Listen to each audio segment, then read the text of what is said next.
Good morning, class.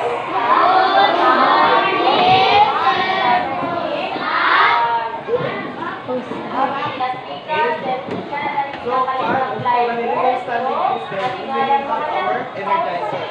Remain standing. Pindutan mo ka lang. Are you familiar with 10 Little Indians? Ano po sa 10 Little Indians? Okay, so at the count of 3, magsugod ka tao, 10 Little Indians. Okay? 1, 2, 3, go! 1,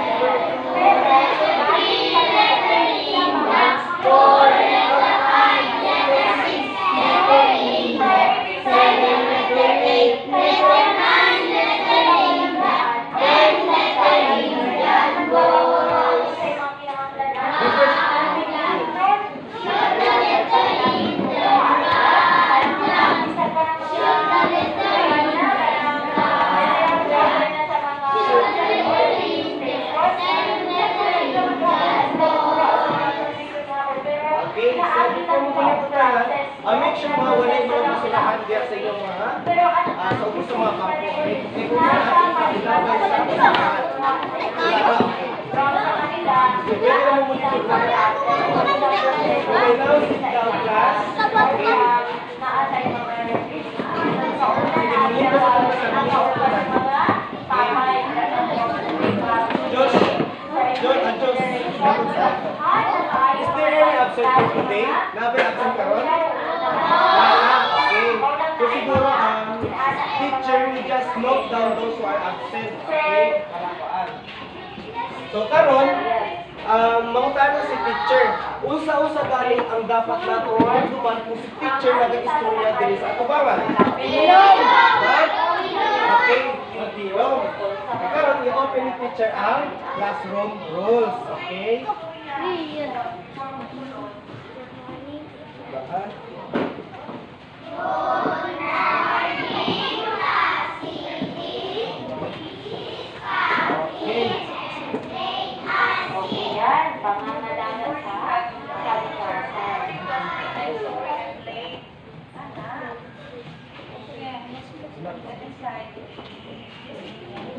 Okay.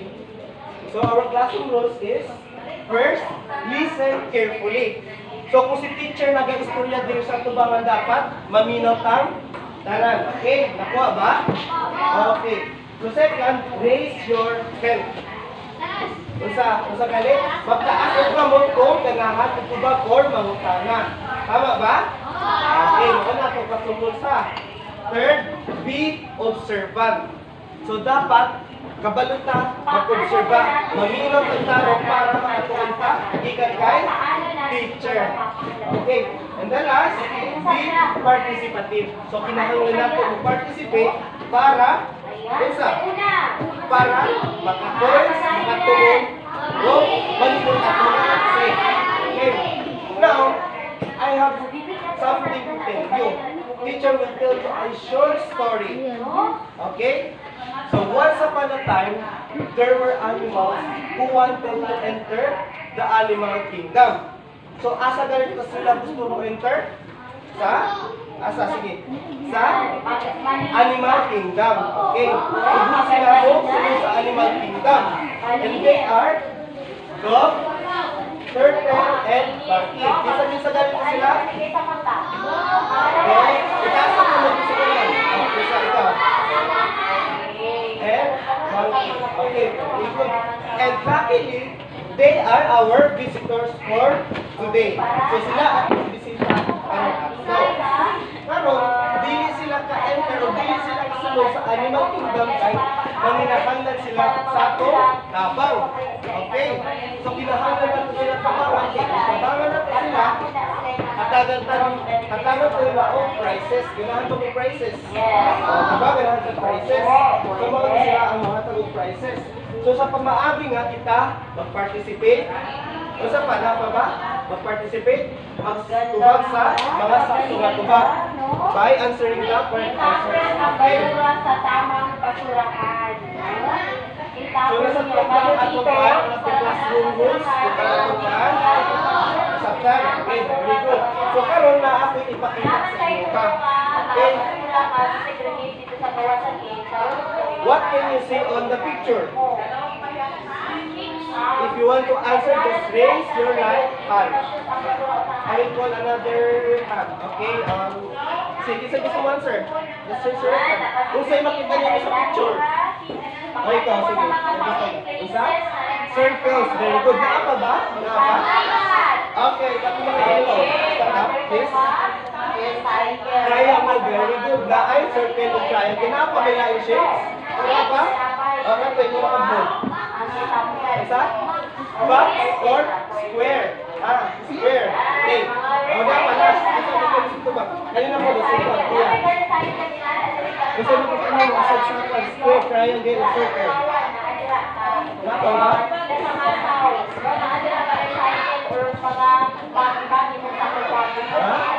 Rectangle, very good. So, ang mga natin sa picture ay mga shapes na ay triangle, circle, square, and rectangle. Okay. Karon, maghatap og word problem si teacher sa inyo, ha? Okay? So, atuhin mo kay tabangan nato pasok ang word problem. The first word problem is, okay, your mother gave you, or your mother asked you to buy 3 bananas, and you ate 1. How many bananas are there?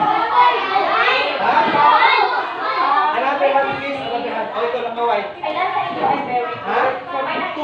Ganun ko man ang kwan? Ang nabili, kay? Anong ginawa niyan? Di Tagalog 3 bananas. Di ko pala 3 bananas. Di ka unang usa. Pila nabili? Duha. Ganun ko man, kay? Di ka unang usa. Very good. So let's have another word problem. Galing. You gave me 10 pesos and I bought bread worth 5 pesos because I was hungry. How much do you think have I spent for? Kanina po, another, kanina, kaway. Isa? 5, very good. Ano 5 man? Ay? Take on 5, di ba? 10 man po. Paano 5? So 5 na lang ang nabili. Okay. Very good. Now let's move on to our discussion. At makita na ba talang visible sa inyo? Okay. So today we are going to learn how to visualize percent as fraction, ratio, and decimal. Okay. What can you see on the picture? Kasi makita niyo dito. Okay, isa? Numbers. Yes, ay numbers. Dili ka ba? Asan sa numbers? Kung sa pa yung mapansin ninyo, observe nyo. Ikaw? Ha? Yes, ay mga box or squares. Dili ka. Itatangan man ng mga numbers. Napa ba wala siya? O, ito nakabukas. Ha? Di-coloran siya. Very good. Diba, kung pansin ninyo, kaning mga squares of numbers na ay shaded na part. Diba? Coloran din dapat. Okay? So, karoon natin problem. Okay natin. Problem natin. Okay, gusto na po, basahon ninyo yung tanan. Sabay-sabay, okay? Sige.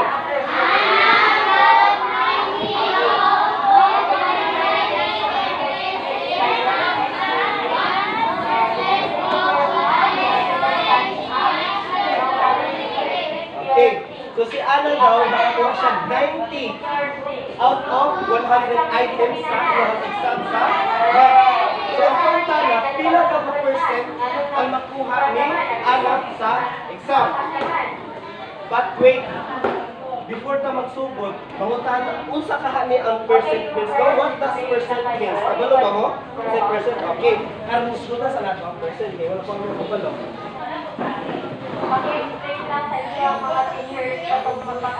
Okay. So, per means for every. And cent means 100. Kung sa galit kong per means, ano sa? For every. Kung ang cent means 100. Very good. So, percent means a part per 100 which comes with percent symbol. So, kung sa galit daw siya symbol, kami, kung sa galit daw yung symbol, kung gusto mo ba, itasan ka mo. Siya na bang estudyante diri? Isa na po bilang ka mo. Kung sa symbol ni, kanyo. Ay ko, girl, kuan. Right, kaya na kuan. Gusto niya symbol. Very good. Kani siya kay percent nga symbol. Ma'am, discuss ni mama natin.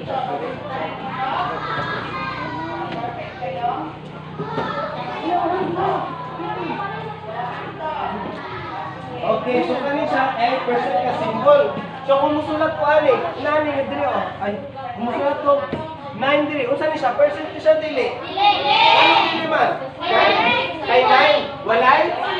Walay symbol. Very good. Walay symbol of percent. Karon kung butangan ako ni kinani nga symbol, matawag natin percent dili.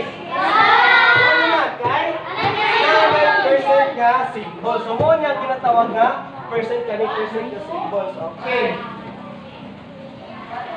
So, do you know that percentage can also be converted into fraction? So, kabalo ba daw mo nga ang percent ma-convert siya into fraction? Kabalo mo sa fraction? Busa man ang fraction? Sige daw, fraction. So, wala ka nakabalo sa fraction. Okay. So, mauna ang explanation 3. To write percent as fraction, put the shaded part above as numerator, then put the total number below the numerator that will serve as denominator. So, kung makita ninyo tanan dire, pila ang shaded na part? 90, very good. So, 90 ang shaded na part. So, it means 90 ang unsa? Numerator. Tapos, pila total number tanan ni siya? 100. So, mauni siya ang ginatawag na fraction. 90 over 100. So, unsa ang mo dire? Gibutang sa taas ang 90 kay mauni siya ang 90 man ang shaded part, di ba? Tapos 100 kay mauni ang 100 total. So kabalo ba mo sa fraction na ay ginatawag kaning number sa taas sa ubos? Kaning sa taas ginatawag ni siya unsa? Ginatawag ni siya dili number, numerator. Kasi sa taas siya o kaning sa ubos kaning total number kay unsa? Denominator. Okay. Nga lang ang numerator man siya. Kay tungod, 90 ang shaded part, di ba? 90 out of 100, 90 ang shaded. So, siya ang numerator. Tapos denominator kay ang total number. Nakuha lang ba? Okay. So, kung may makatitagal tag fraction, tapos ang number na adili sa taas, ang pasabutan na numerator siya. Sa ubos sa numerator na ay denominator. Dahil sa ubos man siya. Understand? Okay. Very good. Okay, now let's move on to the next.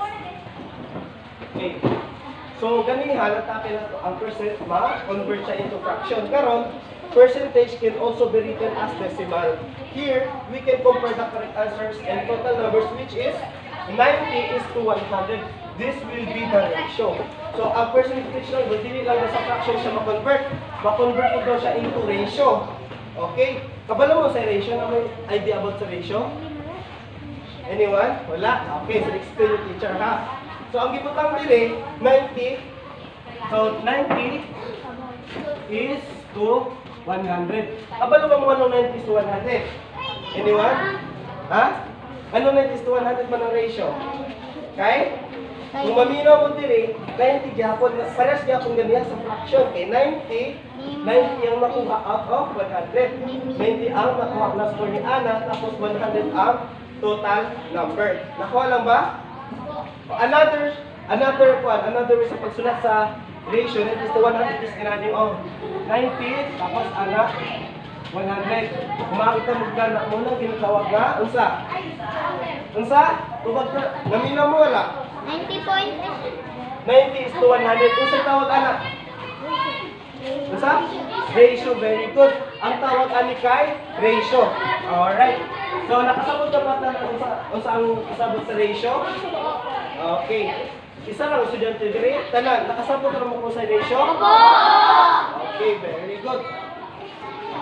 Now, finally, percentage can also be written as decimals since decimal is another form of writing fraction.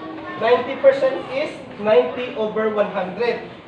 In fraction, which can also be written as 0.90 in decimal. So, kabalo mo sa decimal, na mo idea, wala. Okay, wala tayo idea kung sa decimal. So, karon, paano mo siya 0.90?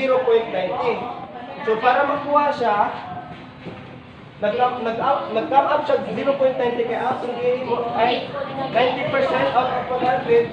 Ang 90, i-divide natin siya sa 100. Isa kabalong division din divide. Okay, kabalong mag-division. Okay, karon 90 divided by 100. Mag-divide natin din mag-divide ba? 90 naman dili man. Kaya gamay man ang 90, di ba? Dapat ang 100 dili siya mag-divide. So dapat, butangan natin siya 0. Sabot ba? So, gibutan ng 0. Ang 90 dahil mo siya 900. Karon, ang 900, mag-divide na siya sa 100 dili. Divide. 900 divided by 100 equals very good, 9. Karon, ang answer dili ay 0.9. 9 times 100 is equal 9 times 100 equals 900. So, 0 diri. So, tungod na siya 0 diri, di ba nagpatag 0, butaw natin 0 kanina. So, butaw natin 0 diri. So, therefore, ang answer kay 0.90. Mo ni siya ang ginatawag nga decimals. Nakuha lang ba? Ay, Josh. Kabalo ka magkuha, nakuha na mo? Okay ha, maminaw itong karo ha. Okay, 0.90. Mo na siya ang ginatawag nga decimals. Okay. So, this means percent, fraction, ratio, and decimals are related to each other. So, mauli ay ang fraction, ratio, ug ang decimal, related sila. Kaya, mag-convert man ang percent into fraction, ratio, and decimals. Another term sa related kayo na connected na sila. Okay? Okay, now, let's have another example. So, para mas masabtan dun, maghatag ng another example. Okay? We have here a figure of 100 parts where 60 parts are shaded. So, let's represent the shaded part into ratio, fraction, decimal, and percent. Okay. So, karon, ikuha natin siya. Pila ka shaded ang nadiri. Ako po na nagpila. Pila ang shaded part. Ikaw, nakablock ko sa 60. Very good. 60 ang shaded part. Okay? Now, ibutang na to. So, since 60 ang shaded part, pila pa minaw ninyo ka percent ang ibutang na to dire? Base na rin, isa. Pila ka percent? 86. Pila ka percent? 60 ang shaded part, pero out of 100. Pila ka percent ibutang dire? Ha? Ano 66 man? Natawag yung taron, pila ka shaded part ang Nadia? 60. So, therefore, ang ibutang na to dire kay 60%. Sabot mo? 60% ha? Kaya 60 man ang shaded dire. Okay. Tapos sa fraction. Kung saan ibutang natin sa fraction? Ha? 4 usa. Fraction, usa ikaw na kamay. 100. Ang fraction kay kung gisulat na ko kanina dire oh, di ba kani inani? Dili kay nani yung over 100. Dili. So kung dili natin ikuan pila man 60 man ang shaded part dire. Very good. So 60 over 100 ang answer. Nakasagot ra? Oo, ng fraction na. 60 over 100. Okay. How about sa ratio? Hindi ko na ito ganiha. Ikaw. Sige, Anjos. Tindok. Very good. Ang ratio kay 60 is to 100. Very good. 60 is to 100. Now, ang decimal. Paano sa natin ko ng decimal? Nasa to? 60.0. Napay line answer? Ay, ikaw kiyan. Ay, ikaw. Kisa ka naman sir. Ang pan, ang decimal. Nasa sa? Okay, another. Okay. Diba anak ko, para makuha natin siya, i-divide natin ang 60 sa 100. 60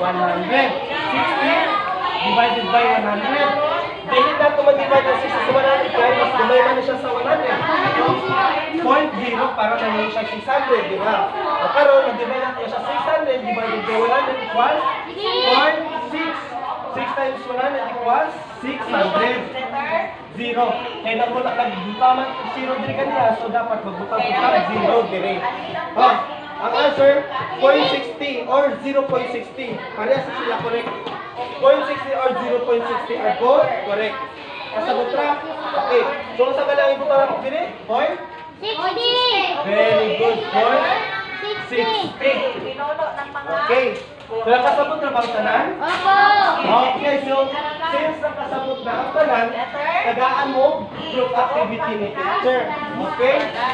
Okay, sa video niya, moment niya siya ang team, group dog, di ba? Moment siya ang group turtle, at kanina ang group monkey. Wait lang, dili sa piyo, wala pa nag-iusap dito. Wala pa rin yung Kung tagaan mo ng teacher og mga marker ha. Ang ilimon kay anseran lang ninyo i-convert lang ang mga percentage into fraction. Ratio o decimal points. Tagaan mo 3 minutes para tubagon ang pan. Ang pangutana. So pwede lang mag-start karon. Tagan mo.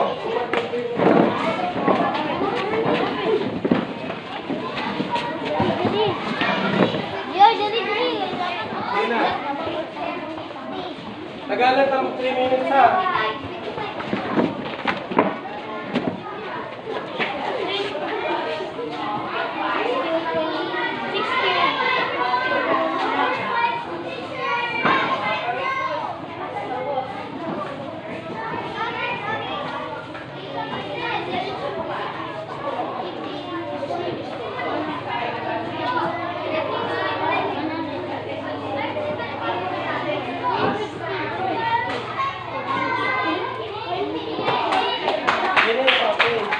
Isa na lang man. Group. Isa ko sa group.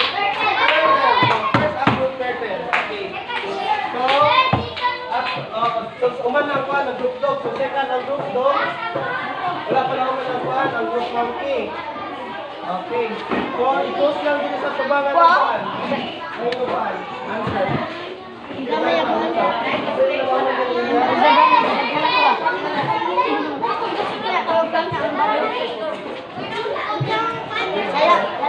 Kalau bersih lagi ya. Oke.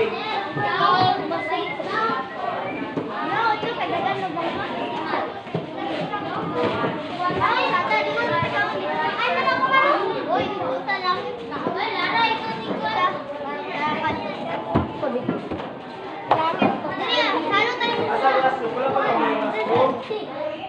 Sige, wala ka na tumawa ng rasul pa. Ang kuhan. Ang group monkey.